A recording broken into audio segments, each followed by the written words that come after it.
going to say something that might sound completely wrong at first. Are you ready? Stop studying English. Stop buying grammar books. Stop doing endless vocabulary exercises. Stop treating English like a subject in school that you need to pass. I know what you are thinking. But Belen, Clive, you run an English learning podcast. You are literally telling me to stop learning English? Not at all. We are telling you to stop studying English and start living it, because there is a huge difference between those two things. And that difference is the reason some learners become fluent quickly while others stay stuck for years. Studying English means sitting at a desk with a pen and paper, memorizing rules, filling in blanks, repeating exercises. Living English means using it in your real life. Watching, listening, speaking, thinking, playing, working, texting, all in English. Naturally, daily, without it feeling like homework. And here is the truth most courses will never tell you. Living English teaches you faster, deeper, and more permanently than studying English ever could. Today, we're going to show you exactly what that means and how to make the shift starting today. Welcome to Easy English Learning. I'm Balin. And I'm Clive. Let us get into it. Clive, can I ask you something personal? When you were learning another language, how much time did you spend actually studying with textbooks versus just using the language in real situations? That is a great question, and honestly, looking back, probably 80% of my time was spent studying. Grammar drills, conjugation tables, vocabulary lists. I thought that was what serious learners did. Serious learners study hard. So, what was the result of all that serious studying? I could pass tests. I could fill in grammar worksheets almost perfectly. But when I tried to have a real conversation with a native speaker, I froze, because all my studying had prepared me to answer questions about the language. It had not prepared me to actually use the language. That is such an important distinction. Knowing about English versus knowing English, they sound similar, but they are completely different skills. Completely different, and the frustrating part was, I had spent hundreds of hours studying, but I had almost 0 hours living.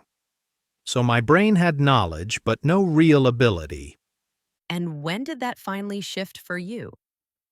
The shift happened when I stopped asking myself, what should I study today? And started asking, how can I use this language in something I already enjoy today? That one question change, from study to use, changed everything. So, Clive, let us break this down clearly for our listeners. What exactly is the difference between studying English and living English? The easiest way to understand it is this. Studying English is learning the rules of swimming by reading a book on the side of the pool. Living English is jumping in the water and actually swimming, even if your technique is not perfect at first. So studying is theoretical. Living is practical. Exactly. And here is the critical part. You can study swimming for years and still drown the moment you hit the water. Because reading about swimming does not teach your body how to float, how to move your arms, how to breathe while your face is in the water. Your body learns those things by doing them, repeatedly, in real water. English is the same. You can study grammar rules for years, but your brain only learns to speak naturally by actually speaking. Your ears only learn to understand fast English by actually listening to fast English. Your mouth only learns to form sentences smoothly by actually forming sentences out loud. And the beautiful thing about living English instead of studying it is, living English does not feel like work, because you are doing things you actually enjoy. Watching shows you like, listening to music you love, reading articles about topics you care about, playing games, texting friends. All in English. So your brain is learning constantly, but it does not feel like learning. It feels like living. There is a perfect idiom for this. You cannot learn to dance by watching others dance. It means real skills come from doing, not observing. You have to step onto the dance floor yourself. And with English, the dance floor is your daily life. Belen, I know you have a story that really shows this shift in action. Can you share it? Yes. And this one is powerful because the person changed almost nothing about their daily routine. They just changed their relationship with English inside that routine. Meet Javier. He is 32 years old, a software developer in Argentina. He had been studying English on and off for 7 years. Courses, apps, textbooks, you name it, he tried it. But his spoken English was still very basic. He could write code documentation in English just fine. But he could not hold a casual conversation with his international colleagues. 7 years is a long time to feel stuck. So what was the turning point for him? The turning point came from a frustration moment. One evening after another failed attempt at small talk with a colleague from Canada, Javier told himself, I am done. I have studied enough. Either I start using this language or I give up completely. That sounds like a breaking point. So what did he decide to do? He made one decision. He stopped all formal studying. No more grammar apps, no more vocabulary drills, no more lessons. Instead, he looked at his normal day and asked one simple question for every activity. Can I do this in English instead? Morning coffee while reading the news, switch the news to English sources, commute to work listening to music, switch to English podcasts or English songs with lyrics he could follow, lunch break scrolling social media, follow English-speaking developers and designers instead of Spanish ones, evening relaxation with a TV series, English audio, English subtitles. So same daily habits, same coffee, same commute, same lunch break, same evening show, just a different language running through all of it. Exactly. He did not add one single extra minute to his day. He just changed the language of the activities he was already doing. And that shift, from studying English in isolated chunks to living English through his whole day, changed everything. How long did it take before he noticed a real difference? 3 months. After 3 months of living English daily instead of studying it occasionally, he had a full 15-minute conversation with his Canadian colleague about a Netflix show they both watched. No preparation, no script, just natural back and forth. And when it ended, he realized, I just spoke English for 15 minutes and I did not think about grammar once. He stopped thinking about English and started thinking in English. That is the moment studying becomes living. So, how do our listeners make this shift themselves? Clive, let us give them 3 specific ways to stop studying and start living. Tip 1. Replace one daily habit with its English version. Do not try to transform your entire life overnight. That is overwhelming and unsustainable. Instead, pick one thing you already do every single day and switch it to English. Can you give some specific examples of what that might look like?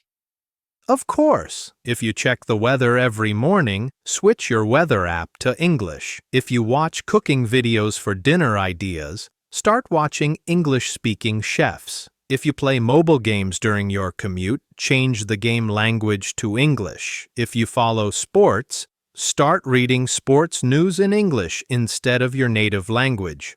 One habit, one switch, that is all. Do it for 2 weeks until it feels normal. Then add a second habit. One habit at a time turns your whole life into English immersion without ever sitting down to study. What is tip 2? Tip 2. Think out loud in English for 2 minutes every day. This is living English at its most direct, every evening before bed. Spend 2 minutes talking to yourself in English about your day.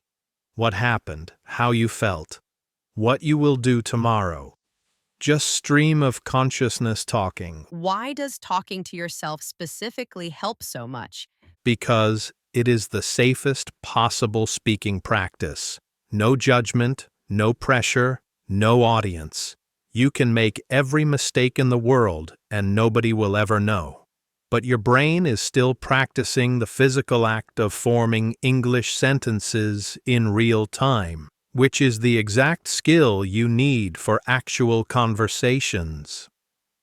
2 minutes every evening builds speaking muscle without the fear that stops most learners from speaking at all. Safe practice builds confidence. Confidence leads to real conversations. And real conversations are where fluency lives. Tip 3. Tip 3. Keep an English voice note journal. Instead of writing your thoughts in a traditional journal, record them as voice notes on your phone. In English, 1 to 2 minutes. Say whatever is on your mind. No script, no editing. Just press record and speak.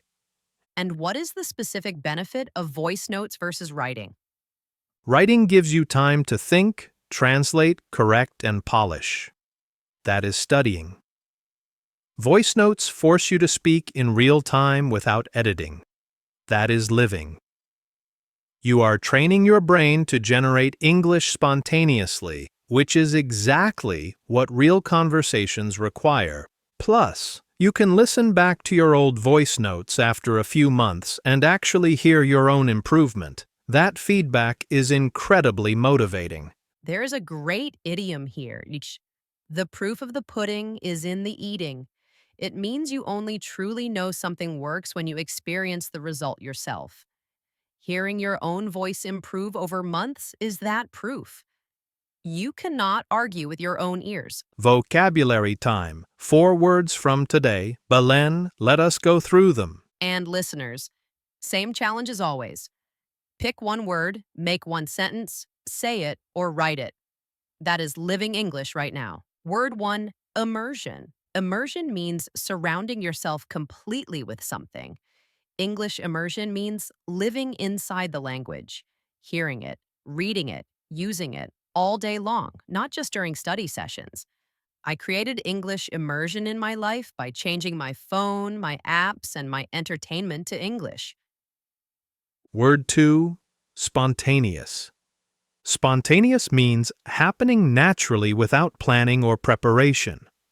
Spontaneous English means speaking or writing without a script, just letting the words flow as they come. I practice spontaneous English every evening by recording voice notes about my day without preparing what to say. Word 3, fluency. We use this word across many episodes because it is central to everything we teach. Fluency means the ability to speak smoothly and naturally without long pauses or constant stopping to search for words. Real fluency comes from living English daily, not from studying grammar rules occasionally. Word 4, authentic. Authentic means real and genuine, not fake or artificial. Authentic English learning means using the language in real situations for real purposes, not just doing exercises in a textbook.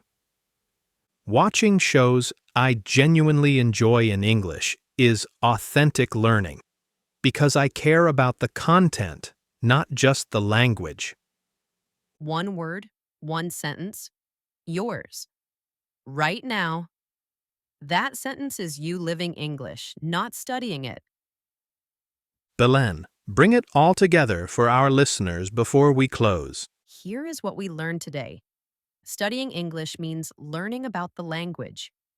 Living English means using the language.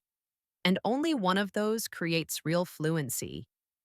Only one of those makes English feel natural instead of hard. 3 things to do starting today. Replace one daily habit with its English version, and let that habit run for 2 weeks before adding another. Think out loud in English for 2 minutes every evening to build speaking muscle safely. And keep an English voice note journal where you record your thoughts spontaneously without scripts or editing. And remember, Javier, 7 years of studying gave him basic English. 3 months of living English gave him real conversations. Not because he studied harder, because he stopped studying and started using. Your life is already full of activities, movies, music, news, games, social media, thinking. You do not need to add anything new. You just need to change the language those activities happen in. Tell us in the comments. What is one daily habit you are going to switch to English starting today? Your answer might inspire someone else to take their first step too. And if today's episode gave you a new way of thinking about English learning, please like this video, subscribe to Easy English Learning, and share it with one person who is stuck in the studying cycle and ready to start living instead. This was Easy English Learning. I'm Belen. And I'm Clive. Keep living the language, keep using it daily, and we will see you in the next episode. Until then, live boldly and speak naturally.